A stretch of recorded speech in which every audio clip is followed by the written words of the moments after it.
पहुंचा रहे हैं। आपको बता दें, हरियाणा बोर्ड की परीक्षाएं चल रही हैं और 10वीं की परीक्षा आज है। हिंदी का पेपर देंगे छात्र। प्रदेश भर में 2 लाख से ज्यादा छात्र परीक्षा केंद्रों में परीक्षाएं देंगे। 1371 केंद्रों पर परीक्षा देते हुए नजर आएंगे छात्र। परीक्षा को लेकर प्रशासन ने पुख्ता इंतजाम किए गए। सीसीटीवी कैमरों से निगरानी हो रही है और इसी के साथ साथ अधिकारी पूरी निगरानी के साथ इन परीक्षाओं पर नजर बनाए हुए हैं। पूरी चेकिंग के बाद ही छात्रों को प्रवेश दिया जा रहा है। प्रदेश में हरियाणा बोर्ड की परीक्षाएं चल रही है और आज 10वीं का हिंदी का परीक्षा का पेपर है और ऐसे में छात्रों ने भी अपनी पूरी तैयारियां कर ली है। छात्र पूरी तैयारी के साथ एग्जाम देने के लिए पहुंच रहे हैं। आपको बता दें, दूसरा पेपर है 10वीं क्लास का। पहला परीक्षा गणित की थी और ये दूसरी परीक्षा है जो कि हिंदी की है। आज प्रदेश भर में 10वीं बोर्ड की परीक्षाएं होनी है। दूसरा पेपर हिंदी का आज कई छात्र परीक्षा केंद्रों में बैठकर परीक्षा देंगे और इसको लेकर प्रशासन भी मुस्तैद नजर आ रहा है।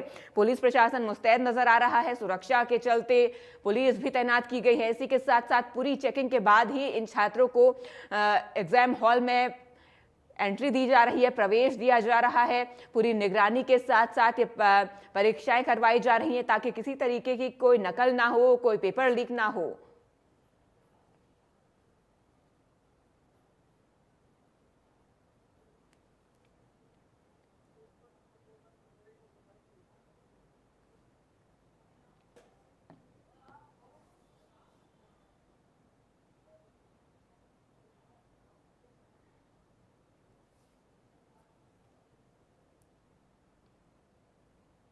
अधिक जानकारी के साथ हमारे सहयोगी चरखी दादरी से हमारे साथ सुरेंद्र जुड़ चुके हैं। सुरेंद्र, देखिए, आज 10वीं का ये दूसरा पेपर है और हिंदी की परीक्षाएं आज हो रही हैं।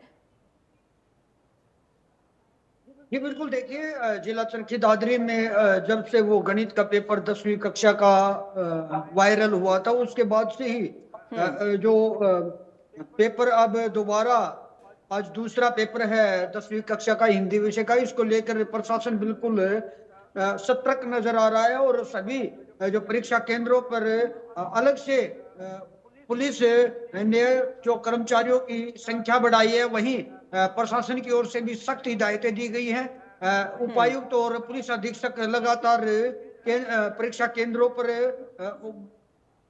निरीक्षण करने के लिए पहुंच रहे हैं और आदेश भी दिए जा रहे हैं कि किसी प्रकार की कोई कोताही नहीं बरती जाए। जी बिल्कुल, और हमारे साथ हमारे सहयोगी रवि जांगड़ा जुड़े हुए हैं भिवानी से। रवि, आपके पास में आना चाहूंगे। जिस तरीके से 10वीं की परीक्षा है, दूसरी परीक्षा हिंदी की आज है, और अगर हम बात करें तमाम तैयारियों की, क्योंकि पहला पेपर लीक हो गया था और उसके बाद तमाम तैयारियां आज कैसी देखने को मिल रही है? देखिए, बिल्कुल है मानसी, पेपर लीक नहीं कहा जाएगा, पेपर वायरल हुआ था, पेपर आउट हुआ था। हरियाणा विद्यालय शिक्षा बोर्ड के मुख्यालय पर इस वक्त हमारी मौजूदगी है, जहां पर तमाम परीक्षाओं का संचालन किए जाने के निर्देश जारी किए जाते हैं। यहीं से तमाम चीजें ऑपरेट की जाती है, यानी यहीं पर स्ट्रांग रूम है, यहीं पर जो है तमाम चीजें निर्देशित यहीं से की जाती है। पूरे प्रदेश की बात करें या फिर दिल्ली की बात करें, चंडीगढ़ की बात करें, जहां जहां हरियाणा विद्यालय शिक्षा बोर्ड के केंद्र बनाए गए हैं, पूरे प्रदेश की अगर बात करूं, यूं तो 1433 परीक्षा केंद्र बनाए गए हैं। 5,71,814 अभ्यर्थी 10वीं 12वीं और डीएलएड 1 डीएलएड 2 की रीअपियर की परीक्षाओं में जो है अपियर हो रहे हैं। लेकिन अगर आज की बात करें, क्योंकि दूसरा पेपर 10वीं कक्षा की अगर मैं बात करूं, हिंदी का काफी महत्वपूर्ण पेपर, और इस पेपर को आज पूरे प्रदेश में 1371 परीक्षा केंद्रों पर लिया जाएगा। 2,87,761 अभ्यर्थी इस पूरी परीक्षा में आज बैठेंगे। परीक्षा के लिए तमाम तैयारियां हालांकि पहले से पूरी की गई हैं। 325 फ्लाइंग स्क्वाड्स बनाए गए हैं। चप्पे चप्पे पर पुलिस बलों का पहरा है। तीसरी आंख से निगरानी की जा रही है, यानी तमाम परीक्षा केंद्रों पर सीसीटीवी कैमरे लगाए गए हैं। इसके अलावा अलग अलग फ्लाइंग स्क्वाड्स, अलग अलग तरीके से मॉनिटरिंग लगातार की जा रही है। हालांकि चरखी दादरी से पेपर वायरल हुआ था, पेपर आउट हुआ था और उसके बाद 7 लोगों के खिलाफ एफआईआर दर्ज की। कितनी बड़ा मैसेज देने का प्रयास किया गया था संभवतः हरियाणा विद्यालय शिक्षा बोर्ड के द्वारा, और जिस तरह से जो कवायद इसमें की गई थी, साइबर सेल को पूरा मामला दिया गया है। एक पत्र लिखा गया है साइबर सेल को कि साइबर क्राइम टीम अब इस पूरे मामले की जांच भी करेगी कि आखिर पेपर वायरल होकर कहां कहां उसने ट्रेवल किया था। तमाम चीजें देखी जाएंगी। और इसके साथ साथ अगर 2 अध्यापकों की बात करूं, 2 जो सुपरवाइजर थे कमरा नंबर 2 व 3 में, जहां से पेपर के फोटो वायरल किए गए थे, उनको निलंबित किए जाने की सिफारिश की गई। संभवतः उनके निलंबन के आदेश भी जल्द जारी होंगे। इसके अलावा जो केंद्र के मुख्य अधीक्षक थे, केंद्र के डिप्टी जो सुप्रीडेंट थे, उनके खिलाफ भी कार्रवाई की ताकीद की गई है, बात कही गई है। 2 विद्यार्थी थे, उनके खिलाफ भी एफआईआर दर्ज की गई। 2 पुलिसकर्मियों को निलंबित किया गया है। थाने के जो एसएचओ थे, उनको भी नोटिस जारी किया गया है। तो तमाम वो चीजें जो कि परीक्षा की शुचिता को बरकरार रखने के मद्देनजर की जानी चाहिए, वो की जा रही हैं। हालांकि आज की परीक्षा उसको भी काफी महत्वपूर्ण माना गया है। हिंदी विषय की परीक्षा के लिए उसी माफिक तमाम तैयारियां की गई हैं। ऐसे में अगर कोई इस परीक्षा के दौरान किसी भी तरह से अगर इस परीक्षा की पवित्रता को भंग करने की कोशिश करता है, चाहे सरकारी अमले की बात करें, अधिकारी कर्मचारियों की बात करें, उनके खिलाफ तो कड़ी कार्रवाई अमल में लाई जाएगी। उसके साथ साथ अगर बात करें, अगर कोई विद्यार्थी या किसी भी तरह से कोई दूसरा अन्यत्र जो परीक्षा देता मिलता है, तो उसके खिलाफ भी कड़ी कार्रवाई अमल में लाई जाएगी। आज बड़ी महत्वपूर्ण परीक्षा है। परीक्षा के लिए विद्यालय शिक्षा बोर्ड पूरी तरह से संकल्प। कल की अगर मैं बात करूं,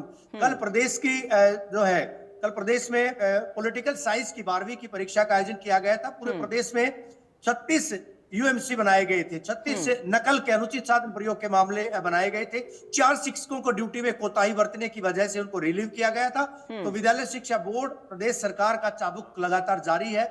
नकलचियों पर नकेल कसने के लिए लगातार जो है प्रयास किए जा रहे हैं। जी बिल्कुल, नकलचियों पर नकेल कसने के लिए लगातार प्रयास किए जा रहे हैं रवि। और जिस तरीके से ये बड़ी कार्रवाई की गई, गणित का पेपर सोशल मीडिया पे जिस तरीके से वायरल हुआ, उसके बाद से प्रशासन भी ये साफ संदेश देता हुआ नजर आया कि जो भी नकल कराता हुआ पकड़ा गया, करते हुए पकड़ा गया, किसी को भी बख्शा नहीं जाएगा, सख्त कार्रवाई की जाएगी। बिल्कुल हिमानी। और एक संदेश, क्योंकि सूबे के मुख्यमंत्री नायब सिंह सैनी के द्वारा जिस दिन परीक्षाओं की शुरुआत हुई थी, 25 फरवरी को, जिस दिन 12वीं का पहला पेपर था, अंग्रेजी विषय की परीक्षा थी, उससे 3 घंटे पहले 9 बजे, हालांकि बजट सत्र जो है चल रहा था, इस बीच सूबे के मुख्यमंत्री के द्वारा तमाम अधिकारियों को निर्देशित किया गया था, चाहे वो डिप्टी कमिश्नर थे पूरे प्रदेश के 23 जिलों के, या 23 जिलों के पुलिस कप्तान थे, या फिर विद्यालय शिक्षा बोर्ड से जुड़े हुए, शिक्षा विभाग से जुड़े हुए जिला शिक्षा अधिकारी थे। तमाम लोगों को निर्देशित किया था कि अगर कहीं से परीक्षा में कोई कोताही बरती जाती है तो अधिकारी खुद जिम्मेदार होंगे। और वजह यही थी, डिप्टी कमिश्नर, पुलिस कप्तान, वो भी परीक्षा केंद्रों पर देखे गए थे और लगातार अभी भी वो कवायद जारी। हालांकि कुछ जगहों से इस तरह की खबरें आई थी, लेकिन विद्यालय शिक्षा बोर्ड, शिक्षा विभाग और साथ ही साथ जो है पुलिस प्रशासन पूरी जद्दोजहद कर रहा है नकलचियों से निपटने के लिए। जी बिल्कुल रवि, अगर मैं आज के पेपर की बात करूं, हिंदी का पेपर है, काफी महत्वपूर्ण पेपर माना जाता है, और हिंदी के पेपर की तैयारियों की बात करूं तो छात्र कितने उत्साहित नजर आ रहे हैं? देखिए, क्योंकि मातृभाषा का आज पेपर है, हिंदी विषय की परीक्षा है। हालांकि कहने में आसान माना जाता है, लेकिन टेक्निकल, चाहे ग्रामर की बात करें, व्याकरण की बात करें, दूसरी तमाम चीजों की बात करें, विद्यार्थियों ने तैयारी जरूर की है। हालांकि और ये भी कहना है कि इस बार हमने विद्यार्थियों से जब बात की थी तो हिमानी, उनका ये कहना है पेपर जो है काफी आसान आ रहे हैं, पेपर जो है उनके पाठ्यक्रम के अनुरूप जो है आ रहे हैं। ऐसे में विद्यार्थी कतई नहीं घबरा रहे हैं। लेकिन जो नकल माफिया है, जो नकलची है, जो नकल के सारे महज पास होना चाहते हैं, दिक्कत उन्हीं को है। क्योंकि जिस तरह से प्रशासन के द्वारा प्रयास किए जा रहे हैं, तो ऐसे में ये कहना कतई गलत नहीं होगा कि नकलचियों पर नकेल कसने के लिए तमाम प्रबंध जो है वो किए जा रहे हैं।